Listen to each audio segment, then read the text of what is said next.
کچھ چیزیں میں آپ کے سامنے پیش کر دیتا ہوں. ایک چیز تو یہ ہے کہ جو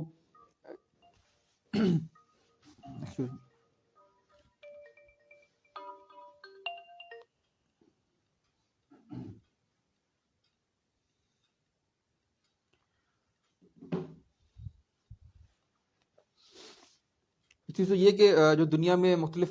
مطلب ایک تو وہ لوگ ہیں جو اہل کتاب ہیں کہ جن لوگوں کو یا جن لوگوں پر اللہ پاک نے اپنی کتابیں اپنے رسولوں کے تھرو بھیجی، اپنے رسول نازل کیے، ان پر ان کی طرف بھیجے، اور وہ لوگوں نے ان انبیاء کو تسلیم بھی کیا اور ان انبیاء کو مانا بھی، لیکن اس کے باوجود کفر میں مبتلا ہو گئے. تو اہل کتاب وہ لوگ ہو گئے. ایک لوگ تو وہ ہو جائیں گے جو مشرکین ہیں، جو سرے سے مانتے ہی نہیں ہیں اللہ پاک کی تعلیمات کو یا اللہ پاک کے انبیاء کو. تو دونوں لوگوں نے جو کفر کیا اور ان مطلب اس کفر سے، اس انکار سے نکلنے کا جو ان کا ذریعہ تھا صرف یہی تھا کہ اللہ پاک ان کو ہدایت دیتے. تو جب تک ان کو ہدایت ہی نہیں دی جائے گی، ان کو راستہ ہی نہیں دکھایا جائے گا، تب تک ان کو ان کے برے راستے سے نکلنے کا کوئی بھی حل نظر نہیں آتا. تو اب کہ اللہ پاک لوگوں کو ہدایت دے دیں، ایک راستہ دکھا دیں کہ آپ کو زندگی کس طرح گزارنی چاہیے، تو اگر اس کے بعد بھی جو لوگ اس راستے پر نہیں چلیں گے تو جو ان کے برے اعمال کا وبال ہوگا وہ ان لوگوں پر ہی ہوگا. تو جو اچھے اعمال کریں گے ان کا اجر ان کو دنیا کے اندر اور آخرت کے اندر بھی انہی کے لیے فائدہ مند ہوگا. جو برے اعمال کرے گا وہ اس کے اپنے لیے نقصان دہ ہے، جو اچھے اعمال کرے گا وہ اس کے اپنے لیے ہی فائدہ مند ہوگا.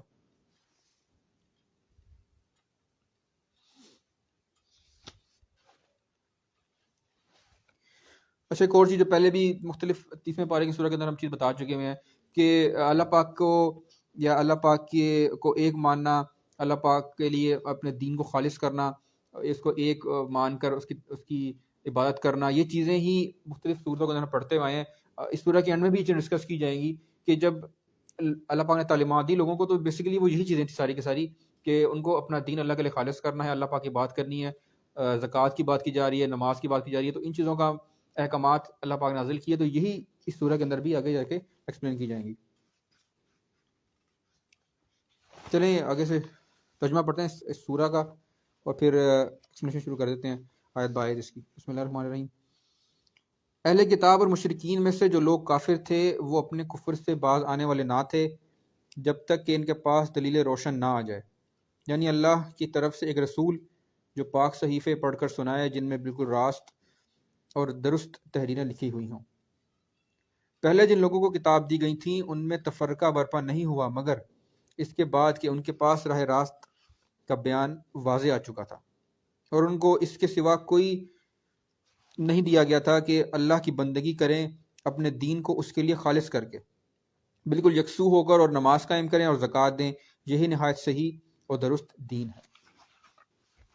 اہل کتاب اور مشرکین میں سے جن لوگوں نے کفر کیا ہے یقیناً جہنم کی آگ میں جائیں گے اور ہمیشہ اس میں رہیں گے. یہ لوگ بدترین خلائق ہیں. جو لوگ ایمان لے آئے اور جنہوں نے نیک عمل کیے وہ یقیناً بہترین خلائق ہیں. ان کی جزا ان کے رب کے ہاں دائمی قیام کی جنتیں ہیں جن کے نیچے نہریں بہہ رہی ہوں گی. وہ ان میں ہمیشہ رہیں گے. اللہ ان سے راضی ہوا اور وہ اللہ سے راضی ہوئے. یہ کچھ ہے اس شخص کے لیے جس نے اپنے رب کا خوف کیا ہو. ٹھیک ہے جی. پہلی آیت ہے اہل کتاب اور مشرکین میں سے جو لوگ کافر تھے. اب یہاں پر بات کی جا رہی ہے کفر کرنے والے دو مختلف گروہوں کی. میں نے پہلے بتایا کہ ایک گروہ تو وہ جو اہل کتاب، تو اہل کتاب وہ ہیں کہ جن کی طرف اللہ پاک نے اپنے انبیاء بھیجے اور انبیاء کے تھرو اپنی کتابیں نازل کی، اور ان لوگوں نے کتابوں کو اور انبیاء کو تسلیم بھی کیا، اور لیکن اس کے باوجود ان تعلیمات کے آ جانے کے باوجود اور چیزوں کو تسلیم کرنے کے باوجود جو ہے وہ کفر کا راستہ اختیار کیا. تو دوسرے جو ہیں وہ ذکر کیا جا رہا ہے وہ مشرکین. مشرکین تو وہ ہوں گے جو سرے سے ہی انکاری ہوں گے، جو اللہ پاک کو مانتے ہی نہیں ہوں گے، اور شروع سے ہی جو ان کا دین ہوگا وہ شرک کا ہوگا.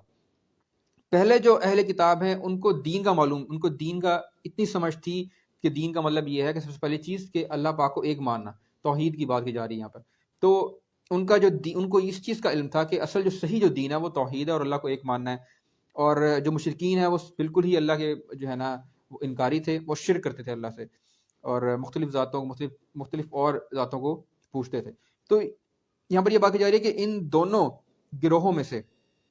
جو لوگ کافر تھے اور جن لوگوں نے جو لوگ انکاری ہوئے، یا جو وہ کافر جو ان دو گروہوں میں تھے، وہ اپنے کفر سے باز آنے والے نہ تھے جب تک کہ ان کے پاس دلیل روشن نہ آ جائے. تو وہ لوگ جو کفر کرتے ہیں وہ کفر میں ہی پڑے رہیں گے جب تک کہ ان کو کسی صحیح راستے کی طرف یا صحیح زندگی گزارنے کا جو طریقہ ہے وہ کسی بھی فارم کے اندر ان کو بتانا دیا جائے. تو جب تک بتانے دیا جائے گا تب تک وہ اپنے ہی جو غلط راستے ہیں اس پہ چلتے رہیں گے. اس میں ان کو کوئی بھی اور اس میں کسی بھی ان کی درستگی کا کوئی بھی جو ہے نا ان پر ہم تصور نہیں کر سکتے. تو یہاں پر بات کی جا رہی ہے کفر کرنے والے, جہاں پہ دیکھیں نا جو چیز ہے کہ کفر کرنے کی بات کی جا رہی ہے, کافروں کی بات کی جا رہی ہے, لیکن اہل کتاب میں بھی اور مشرکین مطلب ڈفرینشیٹ کیا گیا. تو اہل کتاب نے بھی کفر کیا لیکن ان کو کبھی بھی مشرکین کا لفظ قرآن پاک کے اندر اہل کتاب کے وہ لوگ, اہل کتاب میں سے وہ لوگ جو کہ کفر کرتے ہیں ان کے لیے کہیں پہ بھی مشرکین کا لفظ استعمال نہیں کیا جاتا. جہاں پر بھی حالانکہ انہوں نے بھی شرک کیا, تعلیمات ہونے کے بعد بھی, تعلیمات ان تک پہنچنے کے بعد بھی, اللہ پاک کی کتابیں اور نبیوں کے نزول ہونے کے بعد بھی انہوں نے شرک کیا, لیکن ان کے لیے کہیں پہ بھی اللہ پاک نے قرآن پاک کے اندر مشرک کا لفظ استعمال نہیں کیا گیا. ان کے لیے جہاں بھی استعمال ہوا وہ یہ لفظ استعمال ہوا ہے کہ اہل کتاب جن کو کتاب دی گئی تھی, ایسے لفظوں کے طور پر استعمال کیا جاتا ہے. حالانکہ شرک کرنے کا مقصد مطلب کہنے کا یہ کہ اہل کتاب میں شرک لوگوں نے کس طرح سے کیا. ایک عیسائیوں کو سپوز ہم ایگزامپل لے لیتے ہیں, اب ان کے اندر کیا چیز آتی ہے کہ وہ یہ کہتے ہیں کہ سورہ المائدہ کے اندر آتا ہے کہ اللہ 3 خداؤں میں سے ایک ہے. المائدہ کے اندر آتا ہے کہ عیسائیوں کا ایک تصور یہ ہے کہ اللہ جو ہے 3 خداؤں میں سے ایک ہے. ایک اور سورہ میں آتا ہے, المائدہ کے اندر ہی آتا ہے, یہ وہ مسیح ہی کو خدا کہتے ہیں, مطلب کہ حضرت عیسیٰ علیہ السلام کو ہی خدا کہتے ہیں. اور ایک اور جگہ پہ آتا ہے نعوذ باللہ کہ حضرت عیسیٰ علیہ السلام کو اللہ کا بیٹا کہتے ہیں. تو شرک اہل کتاب نے بھی کیا لیکن ان کے لیے مشرکین کا لفظ یا مشرک کا لفظ استعمال کہیں پر نہیں کیا گیا. اسی طریقے سے جو یہ تو عیسائیوں کی بات ہو گئی, جو اس کے علاوہ جو عیسائیوں کے بعد یہودی جو گزرے ہیں, یہودیوں میں بھی اس طرح کانسیپٹ تھا, وہ کہتے تھے کہ حضرت عزیر جو ہیں وہ اللہ کے بیٹے ہیں. تو شرک ان کے اندر بھی پایا گیا لیکن ان کو ایکچولی اس دین کا پتہ تھا کہ صحیح دین کیا ہے کہ اللہ کو ایک مانے, لیکن اس کی تعلیمات کے ملنے کے باوجود یہ غلط راستے کی طرف چلے گئے, انہوں نے شرک کیا. لیکن ان کے لیے مشرک کا لفظ کہیں پر بھی استعمال نہیں کیا گیا, یا ان کے لیے لفظ استعمال کیا جاتا ہے یہود و نصارہ کا. مشرک کا لفظ کہیں پہ استعمال قرآن پاک کے اندر نہیں کیا گیا. مشرک کا لفظ مطلب بذات خود مشرک کا لفظ وہاں یا ان لوگوں کا استعمال کیا گیا ہے جو شرے سے ہی اللہ پاک کی جو انکاری ہوں اور جو بلیو شرک پہ کرتے ہیں اور وہ شرک کو ہی اپنا دین سمجھتے ہیں. اسی طریقے سے دیکھا جائے تو اگر کہ اہل کتاب سے جو لوگ ہوتے ہیں ان کی مطلب عورتوں سے نکاح کرنا حلال ہے یا جائز ہے, جو مشرک ہیں ان کی عورتوں سے جو نکاح کرنا ہے وہ جائز نہیں ہے. تو یہ بھی فرق اللہ پاک نے رکھا ہوا ہے, چاہے وہ اہل مطلب ان پہ کتابیں نازل ہوئیں, ان کی طرف تعلیمات ہوئیں, تعلیمات پہنچی اللہ پاک کی, کتابیں گئیں, لیکن وہ اس چیز سے مڑ گئے, لیکن اس کے باوجود اللہ پاک نے یہ چیز رکھی ہے کہ ہم ان کی عورتوں سے جو ہے وہ نکاح کر سکتے ہیں, اہل کتاب سے جو عورتیں ہوں گی. یعنی کہ یہ وہ 2 گروہ جنہوں نے کفر کیا وہ تب تک اپنے کفر سے جو ہے نا باز نہیں آئیں گے جب تک ان کو سیدھا راستہ نہ دکھا دیا جائے ایک رسول اور کتاب کے راستے کے تھرو. اب یہاں پر کفر کی بات کی جا رہی ہے, مطلب کافر سے مطلب ہوتا ہے انکاری, جو انکار کرنے والا. اب کس قسم کے کافر ہو سکتے ہیں, مطلب اگر ہم ان کو کیٹیگرائز کر لیں تو ایک تو یہ ہے کہ آپ مطلب جو کافر ہیں وہ یہ کہ وہ ایک اللہ پاک کو مانے ہی نہیں, ٹھیک ہے, مختلف ذاتوں کے اندر بلیف رکھیں. ایک یہ ہے کہ اللہ پاک کو ایک ضرور مانے لیکن اللہ پاک کی ذات میں اور صفات میں اور بھی لوگوں کو اور بھی ذاتوں کو ساتھ جوڑتے ہوں.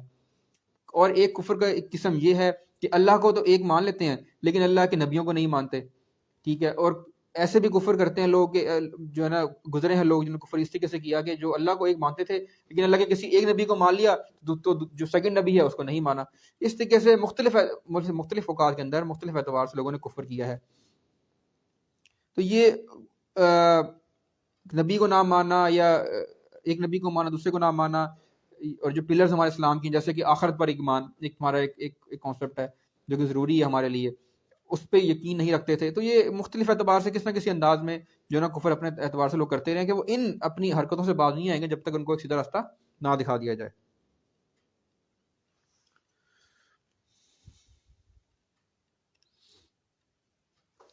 سیکنڈ آیت ہے جی, سیکنڈ چلتے ہیں جی آگے. باز آنے والے نہ تھے جب تک کہ ان کے پاس دلیل روشن نہ آ جائے.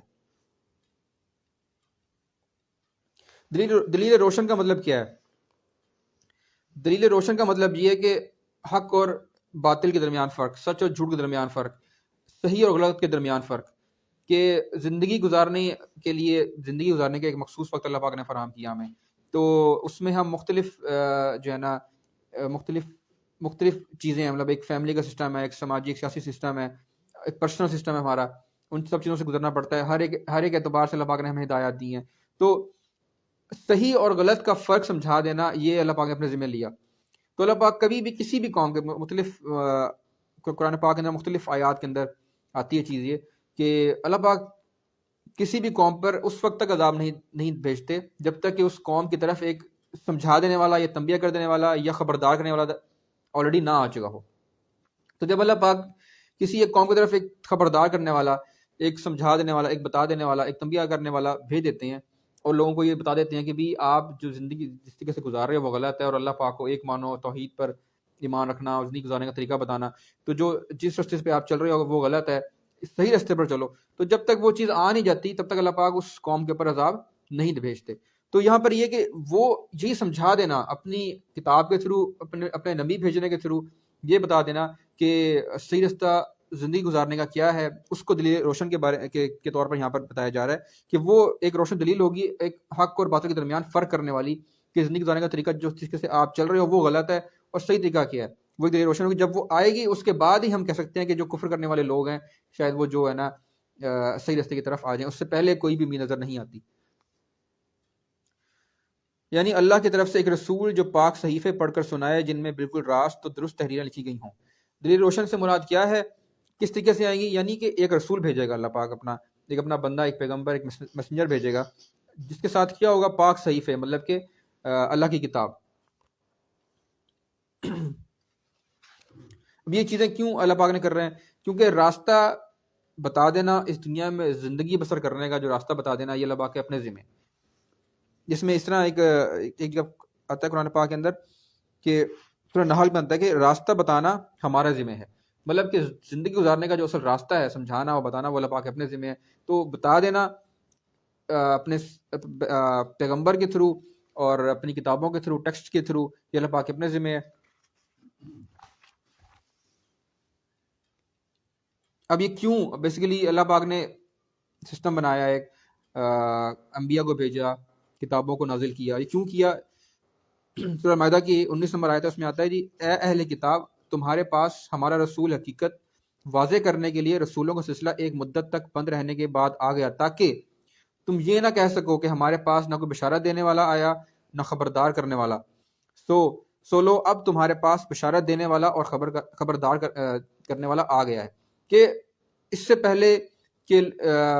جب پیغمبر نہیں بھیجا گیا، یہ کتاب نہیں بھیجی گئی، تو وہ یہ کہہ سکتے ہیں کہ جی آخرت میں وہ یہ بات کر سکتے ہیں کہ جی ہمیں صحیح رستہ نہیں بتایا گیا. تو بھیج دینے کا مقصد یہ ہے کہ صحیح رستہ بتا دیا گیا. اب یہ نہیں کہہ سکتے وہ لوگ کہ ایک ان کو صحیح راستہ یا طریقہ زندگی گزارنے کا صحیح نہیں بتایا گیا. تو رسول بھیجنا کا مقصد اور کتابیں نازل کرنے کا مقصد اصل یہی ہے کہ زندگی گزارنے کا جو صحیح طریقہ ہے، دنیا اور آخرت کی بھلائی کا جو رستہ ہے وہ بتا دیا جائے. اچھا ایک اور چیز بھی ہے یہاں پر کہ یہاں پر اگر بات کی جائے آپ صلی اللہ علیہ وسلم کی، تو ان کو بھی بذات خود اپنے ذات میں بھی ایک دلیل روشن کہا گیا. وہ کس لیے کہ اگر دیکھا جائے تو آپ صلی اللہ علیہ وسلم کی زندگی کی بات کر لیتے ہیں کہ نبوت سے پہلے بھی آپ صلی اللہ علیہ وسلم کی جو زندگی تھی وہ زندگی نہیں گزارے تھے جو وہاں کے لوگ گزارا کرتے تھے. وہ اس وقت بھی کسی سوچ میں، کسی ایک راہ کی، ایک بہتر راہ کی تلاش میں تھے. وہ اپنے ارد گرد دیکھتے تھے لوگوں کے اندر کی کیا اخلاقی برائیاں ہو رہی ہیں. باقی چیزیں علیحدہ کر دیتے ہیں، اخلاقی برائیاں بہت زیادہ تھیں اس وقت اس قوم کے اندر. تو اس چیز سے وہ اس چیز کو ناپسند کرتے تھے اور وہ ایک سیدھی راہ، ایک صحیح راہ کی تلاش میں تھے. تو وہ نبوت سے پہلے بھی جو ان کی زندگی تھی ایک نمونہ تھی، صادق اور امین کے طور پہ لوگ ان کو جانا کرتے تھے. تو جو ہے نا وہ بتاتے خود بھی ایک عملی نمونہ تھے زندگی گزارنے کا بیفور کہ ان کو نبوت دی گئی. نبوت مل جانے کے بعد تو اوبویسلی انہوں نے سارے جو احکامات اللہ پاک کے سب سے پہلے انہوں نے خود کر کے دکھائے، لوگوں کو ایڈ کر کے دکھایا، اس چیز پر عمل کر کے دکھایا کہ جو اللہ پاک نے احکامات دیے ہیں ان پر عمل کیا جا سکتا ہے اور کس طریقے سے کیا جا سکتا ہے. ہمارے لیے آسانی جو تھی وہ جو ہے نا آپ صلی اللہ علیہ وسلم نے کی کہ بیفور کے لوگوں کو بتانے کے، صرف سمجھانے کے، خود اس پر عمل کر کے دکھایا.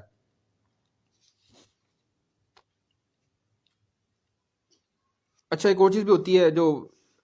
جب ہم اسکول میں ہوتے ہیں یا کالج کے اندر ہوتے ہیں کہ جو ٹیچر کی پرسنالٹی، کوئی ٹیچر ہمیں یا پڑھا رہا ہے کسی بھی ٹاپک کے بارے میں،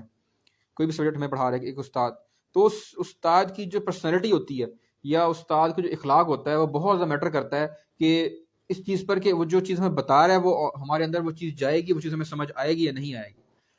اس کا ایسا ہوتا ہے کہ استاد ٹیکنیکلی سمجھانے میں بہت اچھے ہوتے ہیں، جو وہ جس طریقے سے وہ چیز سمجھا رہے ہوتے ہیں اس طریقے سے سمجھا رہے ہوتے ہیں، لیکن اس کی پرسنالٹی جب وہ اخلاق نہیں ہوتا اتنا اچھا کہ ہم جو ہے نا ہمارے لیے وہ چیز ہم اس اتنا اچھا سمجھانے کے باوجود بھی اس بندے کے اس چیز کو سمجھ نہیں پاتے۔